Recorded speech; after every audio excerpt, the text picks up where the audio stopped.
Today I'm diving into the exciting world of relocation, where new adventures await and possibilities abound.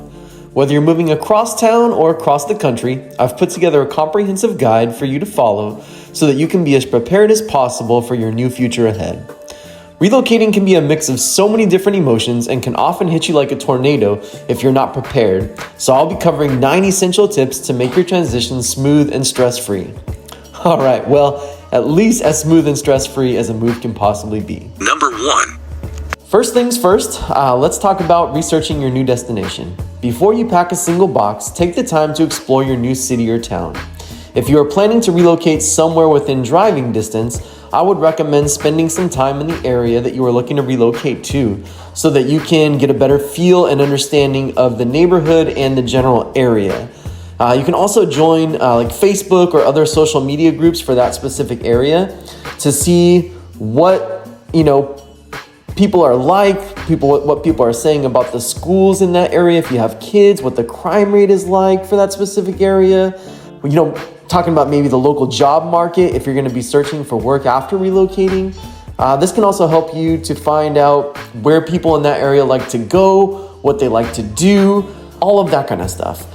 Also, if you're a member of a particular group or sport, or your kids are, you can also find similar groups within that new area that you may want to join once you get there, or to help your kids get into once you get there. Ultimately, the more you know, the better prepared you're going to be for this exciting new chapter that's coming up in your life. Number 2.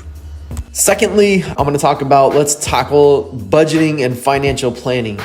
Moving can really be expensive, so it's crucial to create a relocation budget. Realistically, whatever you feel will be enough for the relocation, I would plan to probably just even save a little bit extra on top of whatever you feel like you've planned that this new move is going to end up costing you. You want to factor in costs for the moving services if you're going to use those. If not, how much is it going to cost to get a U-Haul for the actual transportation itself, the gas during the transportation, additional funds for eating out while you're on the road, new housing deposits that you're going to have to come up with, possibly money to furnish your new place, and then extra cash just for any additional unexpected expenses. There's always things that are going to come up when you're relocating that, as much as you feel like you can, plan ahead and think of all these different things, there's always going to be other things that are also going to pop up that are going to kind of jump on your plate. So planning ahead will really save you from any financial surprises down the road. It will also save you a lot of stress and frustration if you save more than you actually need versus not saving enough and then trying to scramble and figure out how you'll pay for whatever it is that life is throwing at you. Number 3. All right, third up, we're going to talk about decluttering and packing. Trust me, you don't want to bring unnecessary clutter to your new home. This just takes up extra space, time, and money. Take this opportunity to purge items you no longer need or use. And when it comes to packing, efficiency is key. Don't waste any money on buying boxes to pack because there are so many options out there that you can use to get the boxes for free. I regularly see people who are posting on Facebook or other social media that are trying to get rid of boxes who have just recently moved. You can also check with your family and friends to see if any of them have some extra boxes laying around. And also you can get plenty of boxes from going to the supermarket. They have tons of them there that they go through every single day, and you can easily pick up as many boxes as you need. You want to pack room by room. Make sure that you label the boxes clearly with which room they're coming out of or which room that they're going to go into once you get to the new place. Whenever you're packing fragile items, a great tip is to use clothing, socks, towels, or blankets to secure those items so that they will be protected in the packaging. You don't want them, moving around too much and then breaking when you get to your new house. That's always a terrible thing. So just using clothing, socks, towels, blankets, all of that works really, really well.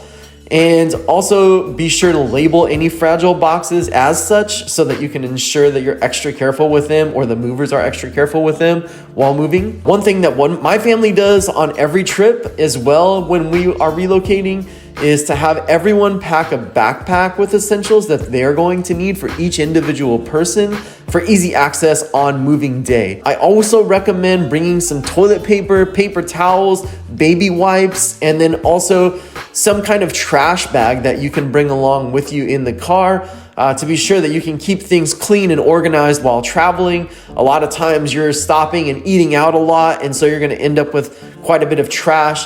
And then I also, I remember vividly, one particular relocation trip this past year, my middle daughter, she ended up actually getting car sick and then projectile vomited all over the car. My wife, myself, my oldest daughter. Luckily, my son was on the other side of the car, so he got spared. But we were prepared and we had the baby wipes and the towels and all of that. And we were actually able to clean the entire car up and ourselves right on the side of the road. And it was relatively quick and we were able to move on. We had an extra change of clothes that we kept with us in our backpack, so we were able to change into those clothes. Weird as I'm sure we looked on the side of the road doing all of that, but we were prepared and it allowed us to kind of move on even when life threw us in kind of a strange predicament. So just some kind of tips there. Number 4. Now, when it comes to choosing a moving company, if you're gonna go that route, I'm gonna say you wanna just really do your research. Read reviews, get multiple quotes before making a decision. Look for a reputable company with proper insurance coverage and transparent pricing. In my experience, you'll want to avoid going through any kind of moving brokers.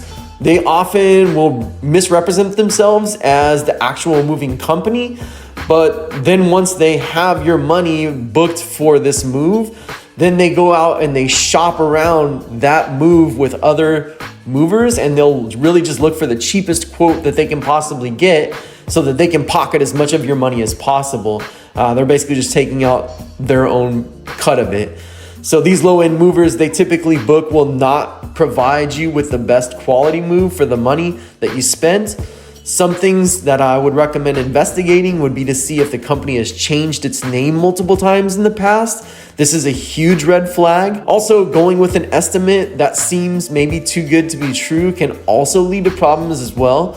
In the moving industry, it is legal for movers to charge customers for some services that weren't included in the original estimate. So most moves with reputable companies will not end up with much of a surprise at the end.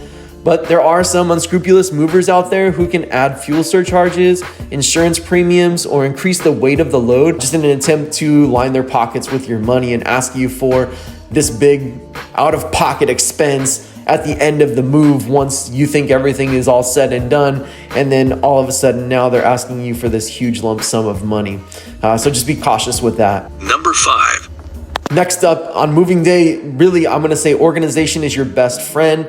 You're gonna wanna create a timeline. You're gonna wanna coordinate with the movers and pack a moving day kit with all of the essentials that you'll need, some toiletries, some snacks, all your important documents, driver's license, passports, anything that you may need to have on you when you're making that trip or that move. Make sure to eat a really good meal before you begin the process that day, because I can't tell you how many times things have strayed from the plan and the next thing you know, half the day has passed. And if you didn't start the day with a good meal, hunger, stress, and moving create a terrible storm. So that's my tip for sure. Just remember, when it comes to moving, flexibility really is key. Just expect the unexpected and be able to roll with the punches. Number 6. Once you've arrived at your new home, it's really time to start getting settled in, start unpacking. You want to make sure that about 2 weeks before moving in, you set up your utilities and services like your electricity, your water, and your internet, so that they can be turned on and ready to go on moving day. You don't want to be stuck in your new home without electricity, water, and internet. Believe me, in our current day and age, especially if you have kids, if you don't have internet, that's a recipe for disaster. But then once you've moved in, begin to familiarize yourself with the neighborhood and get involved in the community. You want to join local groups, attend events, explore any nearby attractions. Just embrace your new surroundings and all they have to offer. At the end of the day, this is your new chapter in your life, and you are the only one who is responsible for writing it up. So get out there and seize the day. Number 7. Next tip, of course, relocating, it's not just about the actual physical move, it's also an emotional journey. It's okay to feel a mix of excitement and apprehension. Just make sure that you stay connected with loved ones, lean on your support system, and remember that this is an opportunity for personal growth and new beginnings. The last thing that you want is to move somewhere new and feel isolated and lonely. This is a surefire way to ensure that you will not enjoy your new location, and it will also most likely end up leading to anxiety and depression. You'll want to find your new family in your new location as quickly as possible. You want to look for people with similar interests and likes, especially like, again, if you have kids, maybe people who are parents of things that your kids are into. You're going to meet them as you start to join these different social groups throughout your new neighborhood. Number 8. Also, as you navigate going into like the legal and administrative tasks of relocating, you just want to stay organized and proactive. You want to update all your legal documents like your driver's license and your voter registration. You want to notify your bank, your insurance provider, any government agencies of your new addresses, as well as ensuring that you put in for a change of address at the post office. Number 9. Then finally, you want to prioritize safety and security in your new environment. Take steps to make sure that your new house is secure. More than likely, you're going to be contacted by countless companies offering their services. Again, just make sure that you do your research and you go with a good reputable company that is not just out there trying to scam you. You know, relocation is a time when a lot of companies are going to come in because there's a lot of new things that you're going to need for your new house, for your new property, for your new apartment, whatever it may be. And these guys sometimes will just kind of prey on you. So you want to just make sure that you're aware of that and that you stay ahead of the ball by, really just being prepared, doing your research, and making sure that the choices that you make are good ones that will not come back to bite you later. You want to familiarize yourself with the emergency procedures, educate yourself on local laws and regulations. Every city and state is different. So again, just staying proactive about these things will help you to make as seamless of a transition as possible. So there you have it, folks. With these tips in your arsenal, you're now ready to tackle your relocation journey with confidence and ease. And that's really a wrap for today's episode of Making Moves with Matt.